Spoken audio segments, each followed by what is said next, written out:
Hey there buddy, you've made it to part 4 of 5 videos I created over the past 2 months regarding the civil and criminal court case that ensued as a result of my abusive ex-boyfriend Kai Weiss, who has perpetuated the violence and destruction of me and my home over the course of 2021. You are now watching part 4 of 5. This video was completed on Tuesday, June 27th, 2023. Here is the video.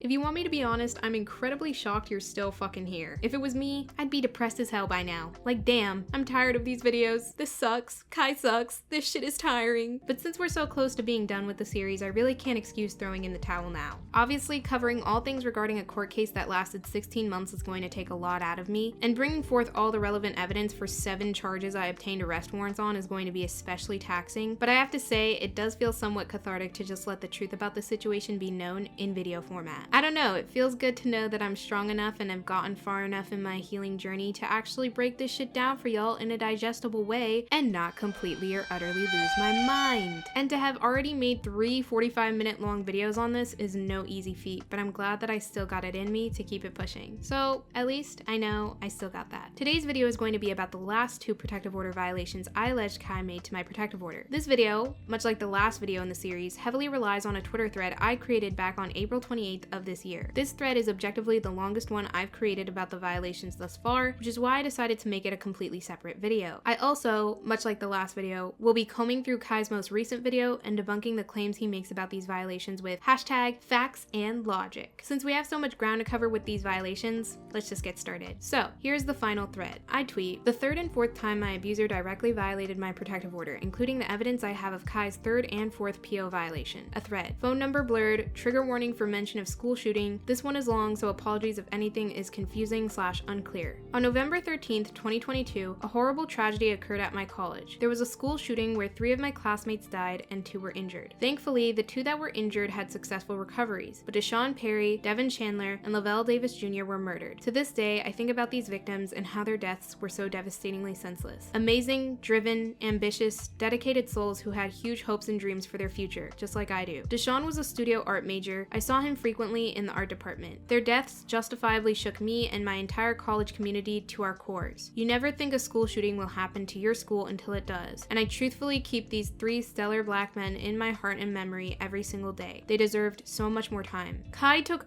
so much issue with these tweets, which I'll show now. This is simply Omnia making it seem like they were closer to these victims than they actually were. Omnia did not know any of them, so the theatrics about how amazing, driven, ambitious, and dedicated they are, despite not being friends, family, or acquainted with any of them, or even remotely knowing any of them personally, is quite frankly laughable and super performative, as are most of Omnia's public statements. Also, notice how they said that they saw one of the victims, but never hung out with that victim or got to know that victim. It's one thing to have condolences, which is very valid, but to sit here and act like you were an active member of any of these victims' lives, as if you even knew them enough to say anything about them after their deaths, is very disrespectful to the victims' families. It's even funnier because when they went over the Technoblade situation, they were willing to concede that they didn't know anything about him, yet with this, they want to pretend they were so impacted by the situation, despite making these victims' deaths about themselves. God, this clip is fucking disgusting. It's insane that all I had to say was that these victims were amazing, driven, ambitious, and dedicated, which are adjectives their friends and family use to describe them, and I am simply repeating that, for Kai to then extrapolate that I am closer to them than I ever claimed to be. It's wild that Kai claims that it's perfectly valid to share condolences, but somehow believes that these tweets demonstrate that I am exploiting their deaths. Not only do I not lead anyone on to believe that I'm closer to these victims than I am, but Kai attempts to draw a false equivalency between what I said about Technoblade, who was a content creator I never watched, and fellow students who I would literally see around campus and were classmates with in real life at my university. Is it not normal to feel terribly and grieve the senseless murders of 3 students who shared a college community with you in a school shooting that you and all your college friends were present for? Is it not normal to feel emotional when someone who used to fill a seat in a department you majored in is now gone? Is it not normal to feel guilty that you get to graduate when 2 of the 3 men who died in the shooting last November were supposed to graduate alongside you last month, it's almost as if they were still alive, they were supposed to walk down the stage to confer their diplomas with me and celebrate their accomplishments alongside me. Is it not normal to have your heart sink in your chest when you think about that? Or to think that that could have been me? Since Kai wants to interrogate me on how well I knew these men, I'll give some background. The Black community at my college is very small and tight-knit, and while I wasn't personally friends with any of the victims, many of my friends were. Being around them during this time was incredibly eye-opening and also, frankly, so dark. Consoling these friends, grieving with them, hearing them disclose treasured anecdotes about them to me, that does impact me. I am well aware that Kai likes to speak for me and say that I'm pretending to be impacted by the situation, but holy shit. Maybe just consider that it is entirely possible for students who attended a school that just experienced a shooting and 3 people that they shared classes with, interests with, friends with, and were classmates or peers to is traumatic. Maybe for once in Kai's goddamn life, he can at least try to understand what the hell basic empathy is and see why anyone who shares the same community with these men would be devastated by such an event. You don't have to know someone on an intimate level to be emotional that they were murdered in a school shooting event that occurred at your school. So is Kai not supposed to grieve Etika's death despite looking up to him as a content creator because he didn't know him personally, or Takeoff, or literally anyone else? It's almost as though people can recognize when something shouldn't have happened. Like, maybe these people shouldn't have died in a school shooting. Maybe this content creator I like shouldn't have died all because he was being relentlessly bullied and harassed online. And recognizing when something shouldn't have happened, or being sad about that fact, doesn't mean you are making their deaths about you. If anything, it's keeping these people at the forefront of your mind because their lives were unjustly taken, and you know that that is wrong. To say it is disrespectful to the families to reiterate all the positive things they and the victims' friends shared about them and truly believing that of them, standing alongside them, even if we are strangers. If anything, the families have only ever indicated that they were appreciative of our school and of the students at our school for banding together to help support them, to donate to them and their GoFundMes, to send them thoughtful and kind letters, to mourn the loss of their sons and brothers and cousins and nephews who didn't deserve to be robbed from them, to let them know that their students will always have a place in our hearts and that we as a university will never condone the student who took them from us. But who the fuck am I kidding? Kai wouldn't get that. He's just a fucking asshole. It makes me sick to my stomach. Let's just keep going. The messaging we received from school that night was also very terrifying. An example of some of the alerts students received are shown below, and the police claimed they couldn't find the shooter until the next morning, November 14th. My roommate and I stayed up all night in fear. I then attached some examples of the alerts students and faculty were receiving that night. At 1:35 a.m. on November 14th, I received a text from a number I didn't recognize asking if I was safe. One strange thing I noticed about the phone number was its area code. It's an area code that belongs to a region Kai currently resides in. The typing style also made me mad sus. Kai also took issue with this. Here's what he had to say about it. I have to jump in for this too as well. Just because the phone number has my area code does not mean that it is me. My phone number has not changed. Oh my God.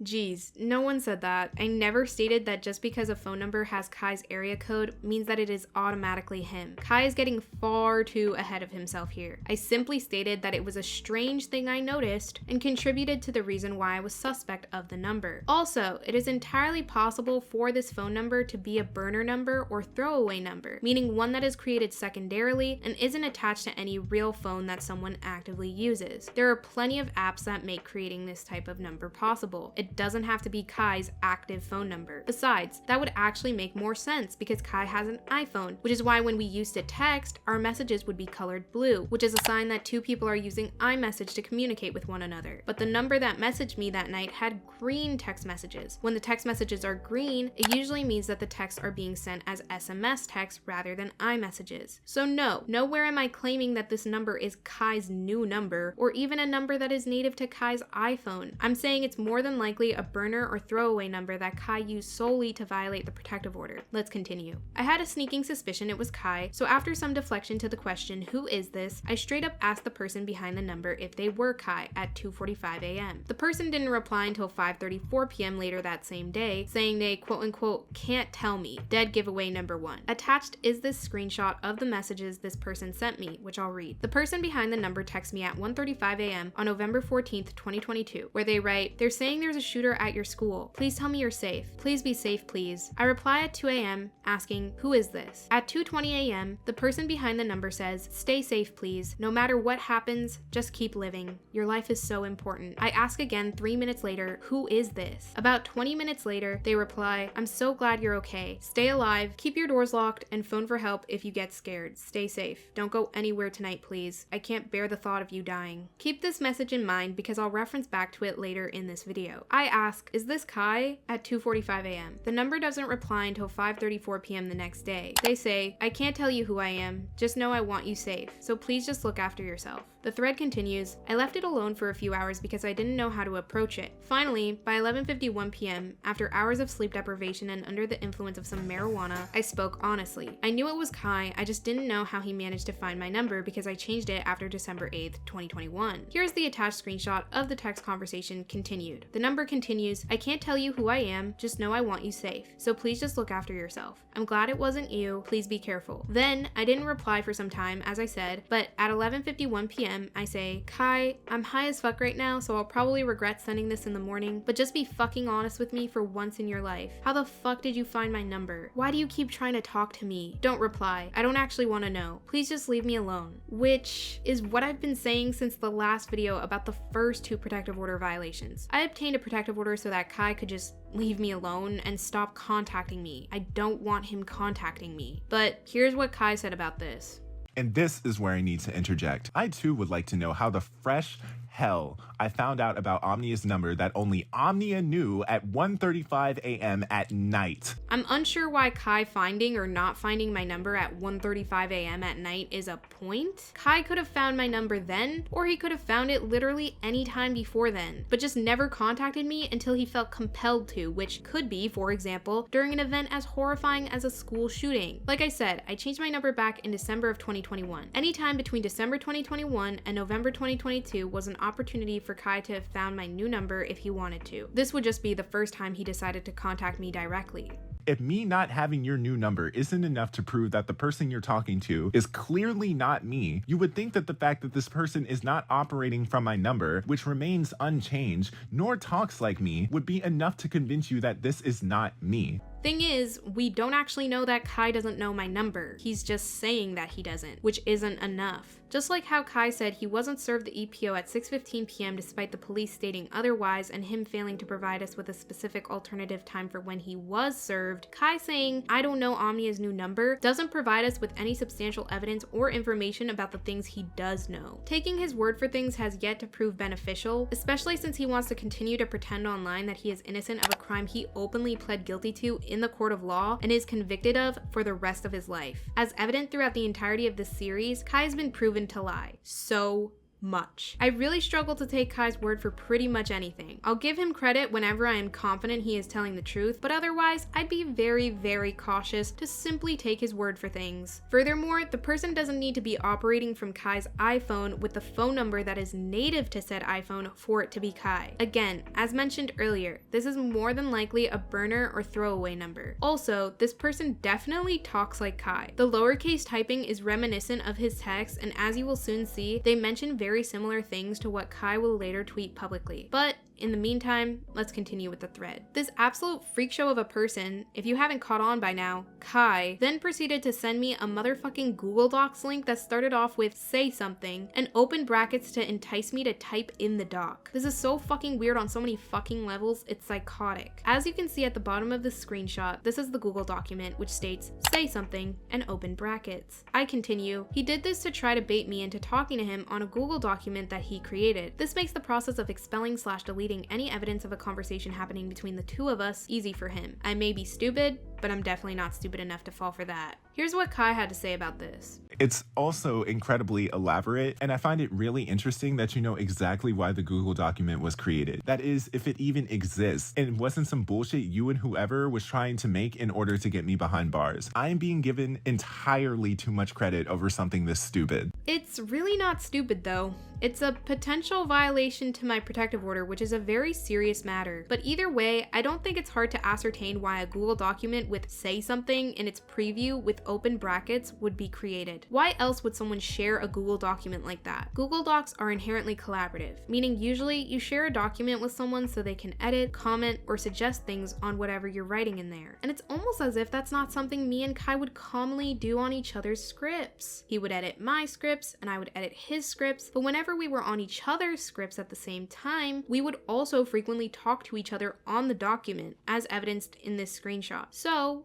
much like Protective Order Violation 1, it is entirely within the realm of possibility for Kai to utilize a Google document to attempt to speak to me, because that is something that was common practice and a frequent activity we would engage in within our relationship. Kai saying that I'm giving him too much credit, despite him pulling a very similar move in Protective Order Violation 1, is very curious. Additionally, I think it says something about how far of a reach Kai will make to suggest that I'm framing him for a PO violation. He really thinks the first thing I'm thinking about in an active school shooting where the police have yet to find the shooter is, how can I frame Kai for a protective order violation? Instead of maybe I need to stay the fuck away from windows and hide in my bathroom. No, I have to think of how this scenario can be a perfect opportunity to frame Kai for a protective order violation. Are you serious? This text message conversation also occurs over 2 separate days, and I didn't have the privilege, once again, of being concerned about framing Kai when I am in justifiable fear of me and my roommate's safety. Editing Omnia here, I just want to highlight again how fucking ridiculous this idea is. Put yourself in my shoes for 2 seconds that night, with the understanding that 3 fellow students were just fucking murdered. It is still an active shooting situation. I'm locked down in my apartment with my roommate. The police don't know where the shooter is. It is 1 a.m. and Kai fully expects me to be thinking about him, about how I can set him up, about how I can get back at him. Dude, I am literally in fear of my life. 3 people just fucking died, my guy. Jesus fucking Christ. This is the exact same shit he pulled with PO Violation 1. He will literally skirt the obvious reality being him, throw all the blame on me despite it making absolutely no fucking sense, all with the hopes of avoiding responsibility. It's the most pathetic shit I have ever seen, bro. This guy is so unserious. But let's move on. He sent the Google Doc link at 12:18 a.m. on November 15th, but I obviously didn't click on it and ignored him. Exactly 30 minutes later, Kai insists that it's not him and practically begs me to click on the link. That right there was dead giveaway number 2. But wait, it gets worse somehow. I then attached this screenshot where it shows this person sending the Google Doc and then 30 minutes later texting, "Just open this. Stop calling me Kai, that is not me. If you want to argue, save that for Kai. I'm giving you a window to have your questions answered, and if you don't want that, I'll respect that too. I just wanted to know that you were safe, and I got that." I also think it's important to note, just as an aside, that Kai doesn't read any of these screenshots on his videos. I think that is very telling behavior, especially considering that these text messages contain the most damning evidence that adds credibility to what I allege, which is the fact that the person messaging me here is Kai. You would think if Kai wanted to be thorough and comprehensive in debunking these claims I'm making about him, he would read everything I'm alleging he said. Not to say what we're all thinking, but it's likely because he doesn't want to read it out of fear that it will incriminate him. But continuing on, I wanted to make sure I was 100% right in my prediction, but I didn't know how. I wanted to click on the link, but I knew Kai would have been able to see that I was looking at the document because Google Docs shows a little icon at the top right if someone is actively viewing it. Honestly, sometimes I'm the smartest while I'm high. I think of the most creative motherfucking solutions. No, because I, to this day, don't know how I thought of this idea. I promise y'all, I would have never thought to do this while sober, I swear. Also, before I continue, I guess this particular part of the tweet thread broke Kai, because how dare I take a downer during a high stress situation, but Kai got so upset about this part of the tweet thread that he started to, I don't know, go balls to the walls and make accusations like this. But this is the same person who asked for donations on Juneteenth despite having no idea what it was until they met me. And a year after we break up, they knew they would look bad doing that again. So instead opted to do it on Pride Month. So instead of taking money from black people who actually needed it, mind you, I never asked for donations and I'm actually black. Let's take money from queer folks who need it instead. Classic Omnia, everyone. Being black is a brand to them. They don't even know if they are black. And you can't argue with me on that. I lived with them. Ah, yes, he lived with me, which obviously means he knows me so much better than I know my own damn self. Cause that makes perfect, reasonable sense. I don't understand why Kai includes these types of things in his videos. If he wanted to be taken seriously over any of the things he accuses me of doing, he would think twice about including such unserious claims, especially since he never once had a problem with me claiming my blackness or queerness in the past while I was in a relationship with him. Honestly, if anything, he would champion that, but he only wants to gatekeep my blackness when it suits him, like when he's mad at me for, I don't know, daring to come forward about the abuse he's subjected me to that he admits to subjecting me to in court, but doesn't want to take accountability or responsibility for online. I am happy to plead guilty to a charge I did not commit in order to take that burden off of them. Interesting, but I digress. Let's forge onward. I long pressed on the Google Docs link and it populated the most recent preview of what was being said and done in the document without indicating I was watching to the doc editor. This meant I was able to watch and see if Kai typed anything new in the document while I was stalling for time. This guy was stupid enough to write an entire rant about me in the same document he was trying to entice me into editing / having an undocumented conversation with him in. I also created a clip on my phone just to demonstrate exactly what I did in order to view this Google Doc.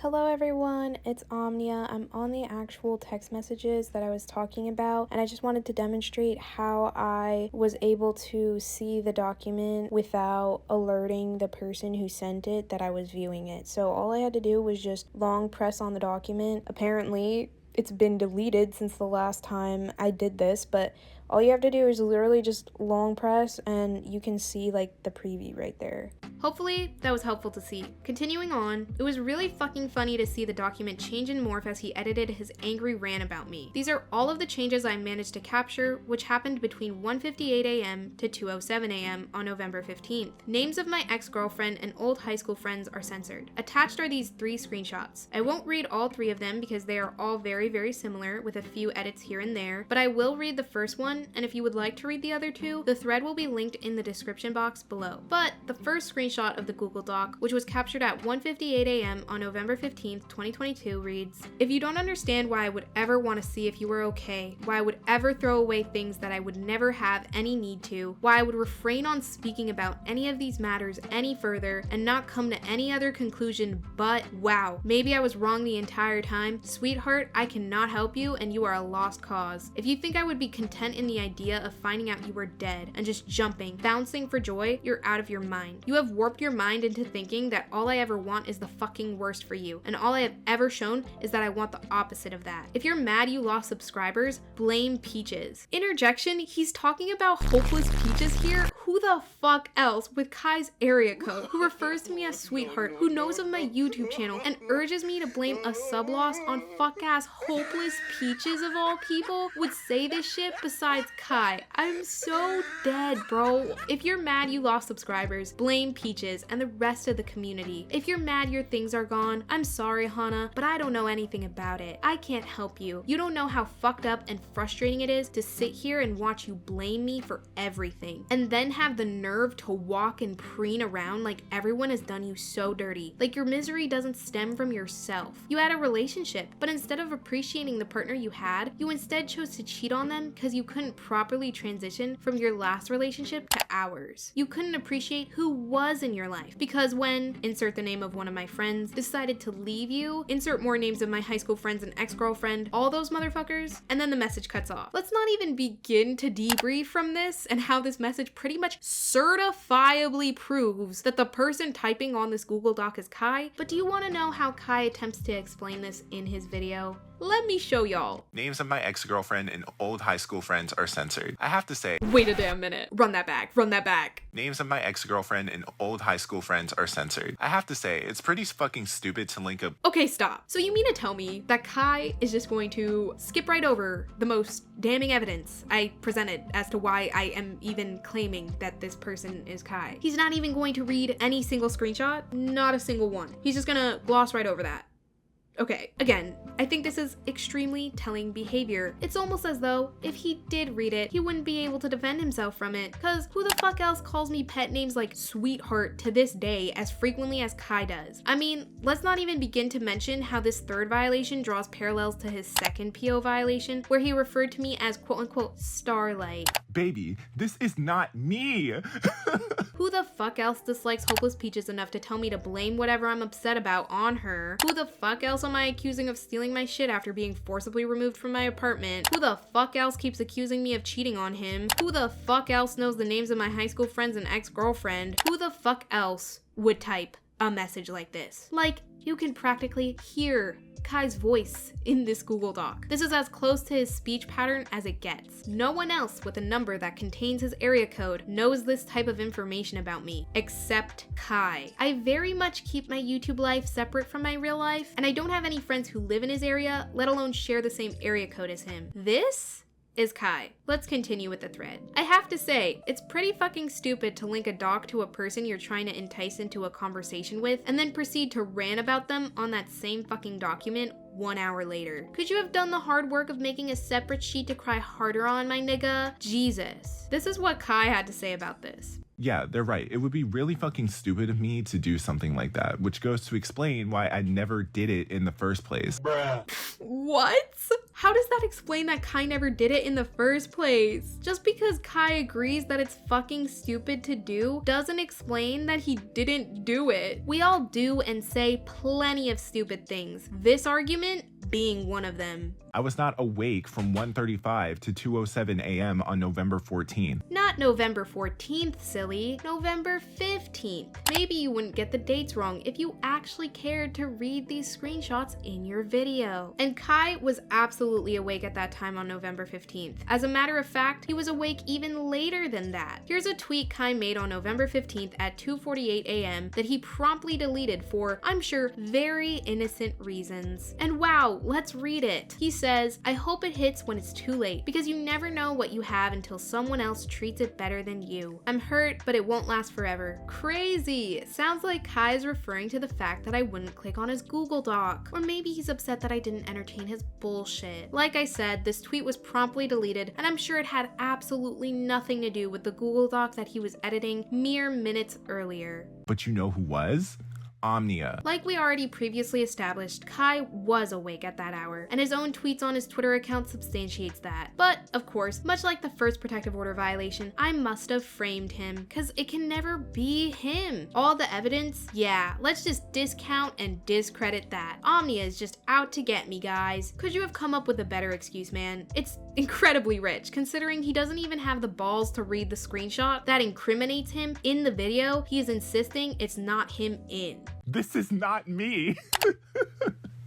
Yup, let's just take the word of the guy who can't even tell the truth about what times he's awake and on what days. Give me a break, bruh. What's even more ironic about this entire rant is that you stayed up monitoring that same document for an entire hour. What would be the purpose of that? So I'm making a lot of first-time discoveries about Kai in this video series, despite living with him for over half a year. In the last video, I found out he couldn't read, and in this video, I'm finding out he can't count either. He really said I stayed up monitoring the document for an entire hour, which is 60 minutes. I really suck at math myself, okay? But I swear to you, I promise, I at least have the basic ability to know and understand that between 1:58 a.m. and 2:07 a.m. is less than 10 minutes apart. Actually, it's 9 minutes apart, which is far less than 60 minutes, which is an hour. I am very, very concerned about how Kai's addition abilities are faring right now, but I digress. Moving on with the thread. Anyways, the content of the rant is a pretty obvious indicator that the person behind the throwaway number was Kai. As always, I did what I was supposed to do. Do not reply to him, secure the necessary evidence/screenshots, then go straight to the proper authorities. I don't BS. Kai was promptly arrested because the proof I provided was substantial enough evidence to justify an arrest arrest warrant. This is where the fourth violation happens, and I still don't really have a full explanation as to how this happened. The throwaway number somehow texts me this. I then attach this screenshot where the person behind the number texts, "I'm sorry, hopefully I'll be better in the future," on November 16th at 7:22 p.m. Before I move on with the rest of the thread or Kai's video, I do want to leave some space here for my thoughts. Notice how I didn't say anything or reply to anything the number sent me after the Google Doc was sent? I think it's really interesting that this number texts, "I'm sorry, hopefully I'll be better in the future," when literally nothing happened or changed within the text conversation besides Kai going to jail. Like, I'm sorry, why would you ever text this if on a surface level, I just ghosted you out of nowhere? It's definitely weird. This number did not directly bother me since November 15th at 12:48 a.m. despite being active on the Google Doc into 2 a.m. Then they only texted me again after Kai got arrested. Additionally, that doesn't explain what they are even apologizing for and what they're saying they'll hopefully be better at in the future. I'm assuming he's apologizing for getting caught and he'll hopefully be better at violating my protective order in the future, but that's just my hunch. Again, there's absolutely no fathomable reason why this number would text me that out of nowhere, especially considering we know that the person behind it is Kai. I wonder if anyone else has any ideas about how to better explain this. I am curious to hear any of y'all's hypotheses if you have any. I think this is definitely the most interesting part of the third and fourth violation thread. Speaking of, let's continue. But Kai was said to have already been arrested and in jail at the time the last text message was sent on November 16th. The only explanation I can think of is that Kai either snuck his phone into jail or he asked someone else in his life to write that creepy ass shit on his behalf. Either way, since I already had enough evidence to suggest that the number belonged to and was being operated by Kai from the third violation, I took my ass back to the magistrates to obtain a fourth protective order violation warrant for the last text message sent at 7 p.m. on November 16th. Let's hear how Kai chooses to explain this. Oh my God, it's almost like if you cannot explain how this wasn't me, it was not me. Why am I even arguing this? This is what I'm talking about. This is why all of my other charges were dismissed and dropped, because this one is the most egregious. Oh God, no. Not this again. Do not make me say it. I don't want to say it. Oh Lord. It's almost like I've said it so many times at this point, I feel allergic saying it again. I won't do it. I know you know. That aside, Kai's right. I really don't have a full or concrete explanation as to how this violation occurred, but as evidenced by the third violation, it is more than abundantly clear that this throwaway number was being operated by none other than Kai. We know this because the message he was editing in the Google document provides us with more than sufficient evidence to establish that. Again, no one who knows my name, lives in Kai's area, and was acutely aware of a shooting that was going on at my school also knows who fucking Hopeless Peaches is, calls me sweetheart randomly, or knows my high school friends on a name basis except Kai. So while I don't know how the fourth violation happened, I know that this was Kai from evidence I obtained for the third violation. Let's finish reading the thread and then circle back to Kai's video at the end. I tweeted, "Kai gives major stalker. He somehow found my new number after I changed it 11 months ago at that point, then proceeded to violate my protective order 4 times. It's considered stalking when 2 or more unwanted contacts are attempted. He is extremely obsessive of me and dangerous." That concludes the proof I have for the 4 protective order violations. There were tweets and things that Kai said publicly around the same time these last 2 violations were committed that line up pretty well with what I'm alleging.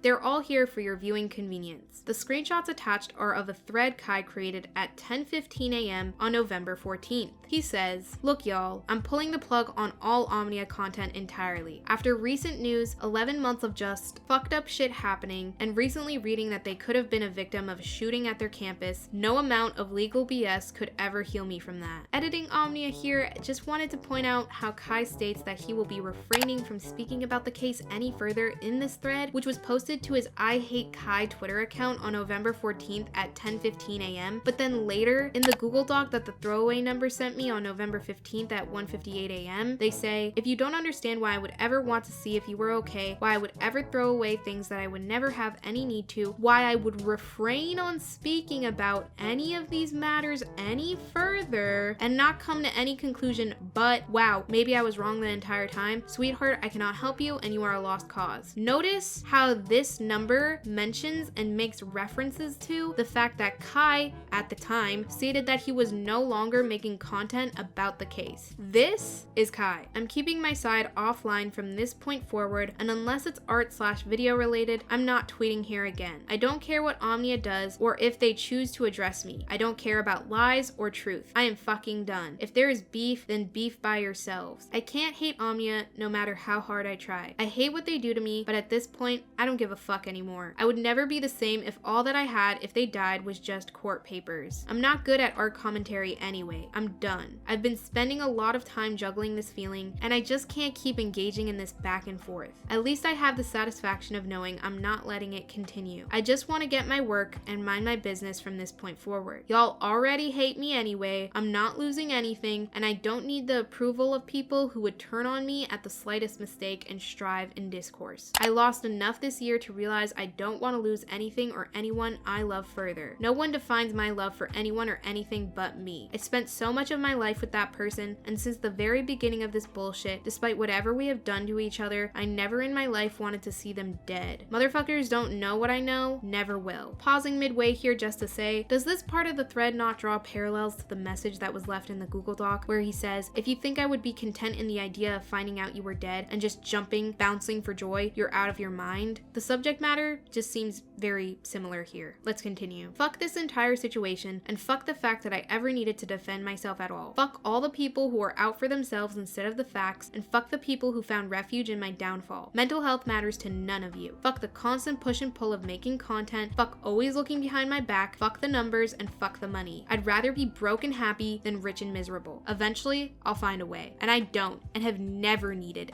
anyone's help to do it. It's miserable having to completely strip yourself of human flaws and instinct just to maintain a platform, and nothing is dumber than watching myself engage with or be part of that. They've been held accountable. I don't need shit else. This community is pathetic. None of this shit is real, but what I had with my partner was. None of these people speaking on me will ever know that because they're either too stupid or biased to understand. If this is what they want, they can have it. I'm good. Could give a fuck about some tracing or some stupid take on trauma. Who gives a fuck in the real world? Motherfuckers be losing everything they worked for over negligent mistakes on this corner of the net. I'm not living with hate in my heart anymore. If I don't matter to you, that's fine. If you don't see things from my perspective, that's cool too, but I will never drive the stake in your heart the way you have done me. Life is too short and too unexpected for me to give a shit about any of this. I'm done. Kai Weiss as a brand is dead. If you want to follow me, my personal account is @itzay. If you're only here to satiate your own boring life by living through what's happening in mine or looking for some bullshit to cancel me over, do your worst. Plenty have done it enough. This seems like a reasonable thread until you realize that basically none of the sentiments have carried over into present day. I think Kai, as a standalone person, would be an individual who people would find very difficult to get upset at or find problem with if he genuinely kept this type of energy consistent, but he says shit like this all the fucking time, only to, not do that. So while parts of this thread are felt, it just feels inauthentic considering the feelings are so short-lived. Tweets from this time continued. He also fucking tweeted BRB while he was getting his ass handcuffed and shipped to a cell. Like, that shit is fucking insane, LMFAO. Plus, now that I'm thinking about it, the BRB tweet was made at 7:13 p.m. and the last text message was sent at 7:22. And again, here are the attached screenshots. I've already read all of these. The thing I want to point out is the BRB tweet here. Let me read the next tweet in the thread and then we can talk more extensively about it. Oh, honestly, now that I'm looking more closely, the BRB tweet was made on Twitter for iPad. LOL, yup, he definitely either got someone to do his dirty work for him on his iPad at home or he somehow sneaked his motherfucking iPad into jail. LOL, this is so embarrassing for him, I can't. So, like I said, this BRB tweet was put out on November 16th at 7:13 p.m. and then 9 minutes later, that same number I am claiming as Kai sends the last message at 7:22 p.m. This fourth violation just feels highly reminiscent of the first violation. These timestamps line up very fucking conveniently. Something is just genuinely not right. My current thoughts on this are that I believe Kai had asked someone in his personal life to text the last message to me on his behalf, considering he was in jail. Let me play a clip of his that makes me think this. You know how this doesn't make sense? Believe it or not, y'all, every single charge that Omnia hit me with is a public record and has been since this entire situation started, which means if you know my real name, you can go online to see what I was arrested for. But let me do the work for you. Here is the documentation of my first arrest, which was on November 15th at 9:08 p.m. I was in police custody from that point forward, which would make it physically impossible for me to contact Omnia in any way, shape, or form. The second time I was arrested, which was during the same time I was in the process of being bailed out, happened on November 17th at 5:07 p.m. while I was incarcerated in a completely different jail after my transfer. I did not do this. Okay, right. Assuming this is correct, assuming he didn't have his phone with him in jail, assuming all the things he states here are accurate, which I won't even argue, I'm inclined to believe myself because, like I said, I'll give Kai credit where I think credit is due and press him on things that truthfully make no sense. But the Google Doc sent during the third violation very clearly establishes that this person is Kai. Kai can't deny this, and there would be absolutely no incentive for this number to text me, sorry, hopefully I'll be better in the future, if nothing happened. Meaning if Kai wasn't arrested, this number would have likely not said shit to me again. And for the record, I don't think Kai stuck his fucking iPad up his booty cheeks into jail. Did I just shove my iPad up my ass while I was going through the metal detector? That was a funny visual though. My current hypothesis about this fourth violation is that Kai got someone to post BRB to his Twitter account using his iPad, which he likely left at home. The same person who did that also probably texted me, sorry, I'll be better in the future, 9 minutes later. I don't know, that's all I can come up with, though Kai says that the tweet was scheduled.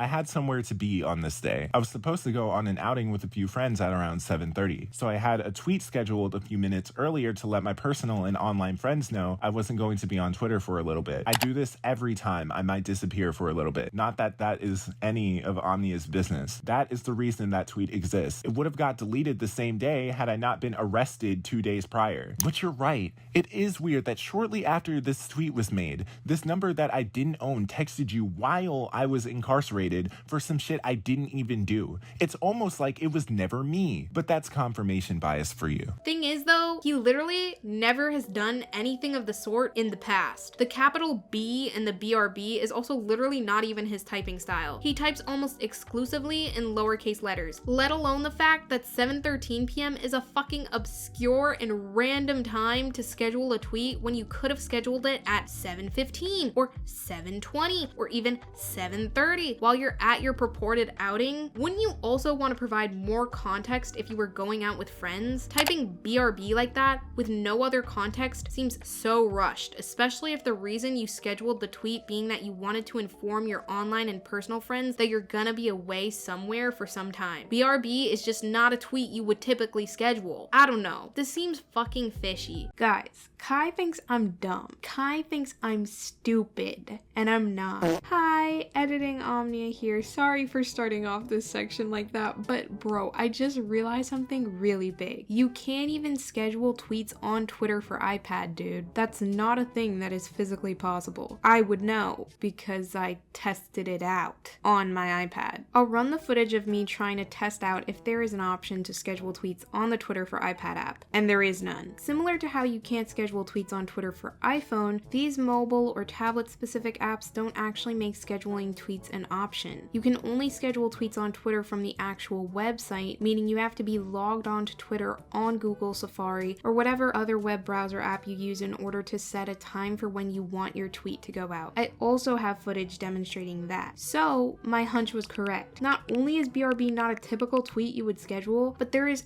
absolutely no physical way that Kai could have quote unquote scheduled the BRB tweet, considering it was tweeted from the Twitter for iPad app and not the Twitter website from a web browser. I'm really on my detective shit, y'all. So that's yet another gaping hole in his story. Like I said, the person who sent the Google Doc on November 15th at 12 a.m. and the subsequent text message on November 16th at 7 p.m. are definitely Kai. I'm still unsure how the BRB tweet was created, but like I said, it could be that Kai asked someone to get on his iPad at home and then make that tweet on his Twitter account, then also get them to text me, I'm sorry, hopefully I'll be better in the future. future a few minutes later. Either way, even if he did get someone else to do that for him, it would still count as a violation of the no contact order because it's an indirect contact, which still counts. Anyone else have any other ideas about how this could have happened? I'm curious to hear y'all's thoughts. Okay, back to the video.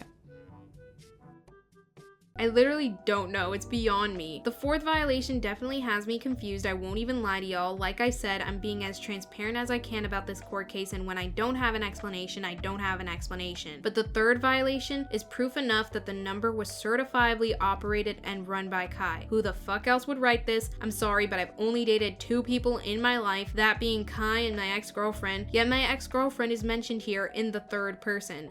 This is fucking Kai. How this number managed to text me again while Kai was in jail is a mystery to me, but I know that number is a throwaway / burner number of Kai's. Like I've said this whole video, the Google document that was sent to me provides enough evidence to ascertain that. Anyways, these are the last 3 tweets of the thread. The third and fourth protective order violations are honestly some of Kai's most frightening charges yet. Looking back on these screenshots, it's crazy to think that this shit happened no more than 5 months ago. He hasn't changed at all, he's still an extremely obsessed, creepy freak weirdo. Anyway, to end this thread off, I'm letting y'all know that I've decided to just make a video, both to recap what was said on these protective order violation threads, plus the other 4 charges I haven't yet talked about, i.e. theft, strangulation, assault and battery, and preventing 911. It's final season, so please be patient with me. I would rather graduate from college than to rush out a YouTube video explaining the fine details of my abuse to people online, so LOL, just understand that you can probably expect that video at some point, hopefully in May. Take care. Yeah, May came and went, June came and went. Apologies for taking so long on getting this whole series out there, but that pretty much concludes the Twitter thread about PO violation 3 and 4.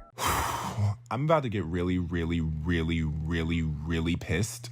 So trigger warning if my anger is something that is bothersome to you. Oh, yikes. Well, Kai's anger is definitely bothersome to me, so I think that's my cue to end this video, since that covers just about everything Kai said about the third and fourth protective order violations specifically. And to be honest, after this point in his video, it's just a lot, and I mean a lot, of what can only be described as verbal diarrhea. You are fucking demented, delusional. I could care less about who you fuck, talk to, hang out with, or date at this point. But just know I have no problem in addressing any of it in a future stream if the demand is there. As I said before, I have nothing to hide, so if you would like me to address the rest of the video, I always can in a future stream, but I truthfully feel no need to continue to subject myself to any more of this for the time being. So that concludes this video regarding all things concerning the last 2 protective order violations, including every thread and subsequent explanation I had from most of Kai's claims about them.